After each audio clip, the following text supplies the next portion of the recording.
সূর্য, তুমি আমার নতুন সিলেবাস থেকে কি কি শিখতে পাইলা? আমি এই সিলেবাসটা পুরোটাই পূরণ করছি। আমার এইটা প্রায় শেষ। এখন আমার কোর্সও শেষ। এখন আমার প্রায় ৭ মাস হয়ে যাচ্ছে। আমার এখানে কোর্স শেষ। আমি এখন এখান থেকে চলে যাচ্ছি। এখানে আসে অনেক কিছু শিখতে পারছি। এখন আপনারা যদি কেউ আসতে চান, আসতে পারেন। আমাকে কোর্স থেকে ওখানে চলে যেতে হচ্ছে। আমি এখানে কোচ হিসেবে ঢুকছিলাম ৬ মাসের।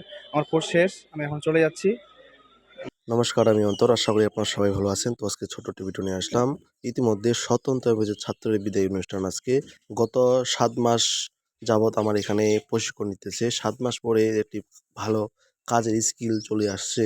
তো ইতিমধ্যে যে কম্পোনেন্ট আমার এখানে প্রতিনিয়ত পড়াশোনার মাধ্যমে মোবাইল ফোন সার্ভিসিং করা হয়। ঠাকুরগাঁওয়ে প্রথম আমি মাত্র নিয়ে আসলাম নতুন সিলেবাস। এই সিলেবাসের মাধ্যমে মোবাইল ফোন সার্ভিসিং। তো দেখেন, এসএমডি কম্পোনেন্ট হচ্ছে ১০টি। এসএমডি কম্পোনেন্ট যদি ওয়ার্কিং কিভাবে কাজ করে থাকে সেই বিষয়ে যদি নলেজ না থাকে, সেক্ষেত্রে ভালো কিছু কখনোই করতে পারবেন না। তো সর্বপ্রথম হচ্ছে কম্পোনেন্ট জানতে হবে যে একটি কম্পোনেন্ট কিভাবে কাজ করে থাকে। তো ঠিক আছে, সবাই ভালো থাকবেন।